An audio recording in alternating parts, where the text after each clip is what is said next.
बिस्मिल्लाहिर्रहमानिर्रहीम। अस्सलामु अलैकुम स्टूडेंट्स। उम्मीद है आप सब लोग खैरियत से होंगे। हम रियल एनालिसिस इसका chapter sequences of real numbers और लिमिट के कुछ क्वेश्चन जो हैं आज हम डिस्कस करने जा रहे हैं।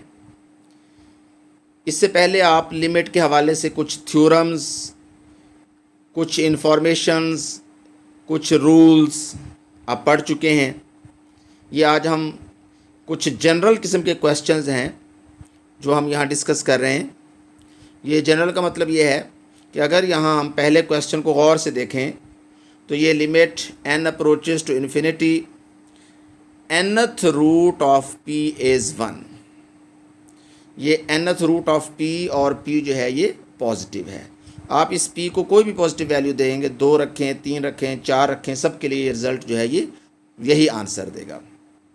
इस तरह जो सेकंड रिज़ल्ट है कि 1/n की पावर p जो है, इसकी जब भी हम लिमिट निकालेंगे सीक्वेंस की, p अगर पॉजिटिव है, कोई भी रियल नंबर है, तो आंसर 0 आएगा।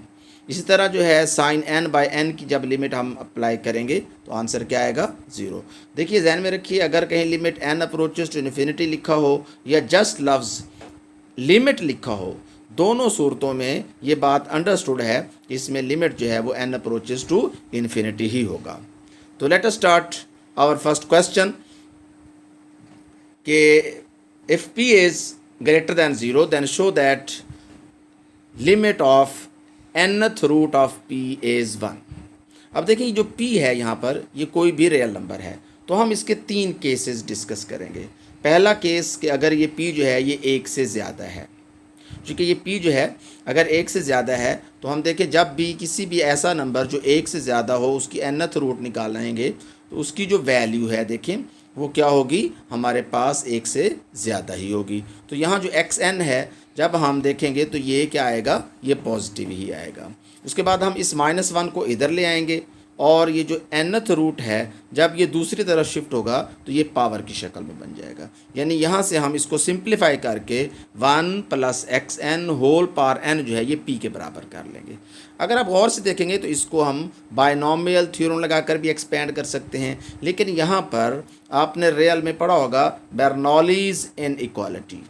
तो ये एक इनइक्वालिटी है जो हमें क्या बताती है कि अगर एक हमारे पास बायनॉमियल थ्योरम से रिलेटेड हमारे पास टर्म्स हैं, अगर उसका आप सम निकालेंगे तो सम जो है हमेशा क्या आएगा, उसकी पहली 2 टर्म्स लेंगे। जैसे पहली 2 टर्म्स हैं 1 + nxn, यानी आप अगर हम इसको एक्सपेंड करेंगे तो इसकी जो पहली 2 टर्म्स आएंगी बायनॉमियल थ्योरम से, इनका सम जो है ये लेस देन और इक्वल टू दिस होगा। उसके बाद हम क्या करेंगे, ये जो 1 है इसको हम इस साइड पे ले जाएंगे तो ये p - 1 हो जाएगा। फिर हम क्या करेंगे, इस n से इसको डिवाइड कर देंगे। अब हम ये कह चुके हैं कि xn जो है ये 0 से तो बड़ा है, लेकिन ये क्या हो जाएगा, लेस देन और equal to p - 1 divided by n। और जब हम यहाँ लिमिट अप्लाई करेंगे n अप्रोचेस टू इन्फिनिटी तो जो xn है इसकी जो रकम है ये 0 हो जाएगी। यानी xn जो है इसकी लिमिट 0 हो जाएगी। अगर xn की लिमिट जो है ये 0 हो जाएगी तो हमारे पास nth रूट ऑफ p जो है इसकी लिमिट क्या हो जाएगी, 1 हो जाएगी। यानी इस तरह हमारे पास ये पहला केस सॉल्व हो गया। इस तरह अगर हम सेकंड केस में p को 1 रखते हैं तो आप देखें ये जो 1 होगा तो 1 की आप स्क्वायर रूट लें, क्यूब रूट, इसी तरह आप और भी रियल वैल्यूज़ लेते जाएंगे तो हमारे पास इसकी आंसर या इसकी लिमिट क्या आएगी, हमेशा 1 ही रहेगी। तो ये समझ लें ये ट्रिवियल है। ट्रिवियल का मतलब ये है कि हमें ये आसानी से बात समझ में आ जाएगी।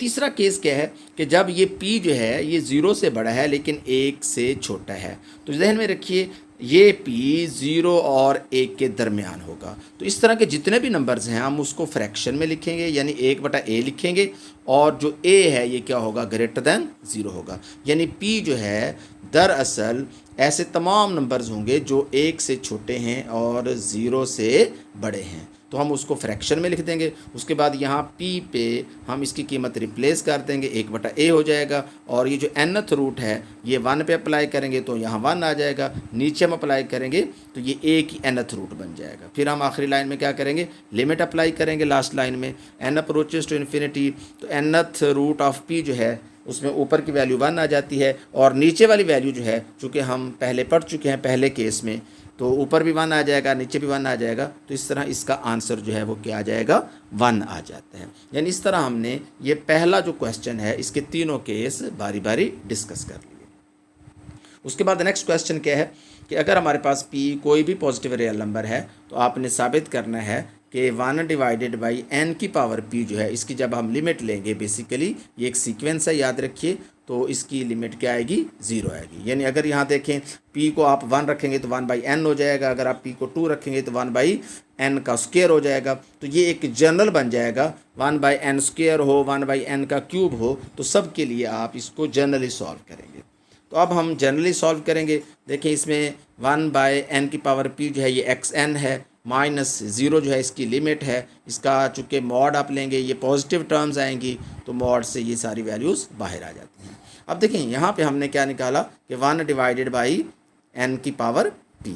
अब हमने क्या करना है, एक एप्सिलॉन जो है देखें, for any given epsilon greater than 0, ये अर्शिमिडियन प्रॉपर्टी है, रियल नंबर्स के दरमियान एक प्रॉपर्टी है जिसको हम अर्शिमिडियन प्रॉपर्टी कहते हैं। वो क्या कहती है कि for given any epsilon we can find a positive integer. अब इस केस में हमारे पास जो पॉजिटिव इंटीजर आएगा वो 1/एप्सिलॉन उसकी पावर 1/p होगा, जिसको हम n कह रहे हैं। अब वो हमें मिलेगा क्या और कैसे मिलेगा कि हम क्या कहेंगे, ये जो रकम है हमारे पास 1/n की पावर p, ये लेस देन एप्सिलॉन है, ये लेस देन एप्सिलॉन का मतलब है ये लेस देन एप्सिलॉन है।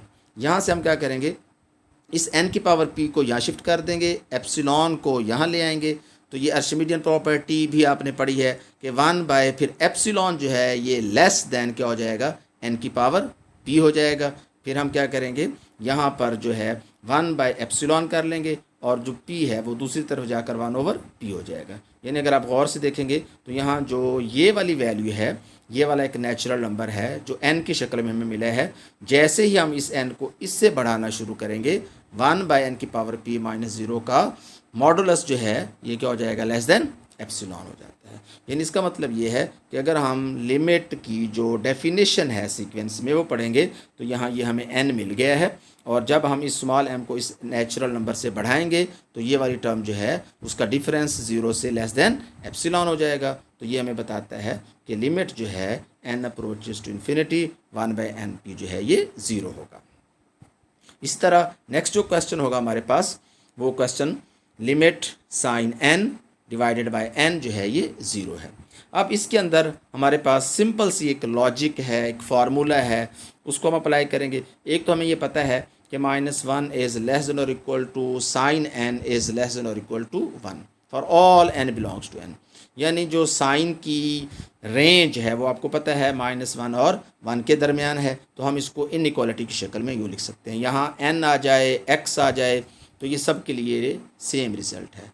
उसके बाद हम क्या करेंगे, हम n से जो है हर टर्म को डिवाइड कर देंगे। चूँकि n जो है ये नेचुरल नंबर है तो इससे डिवाइड करने से इनइक्वालिटी पे कोई फ़र्क नहीं पड़ेगा।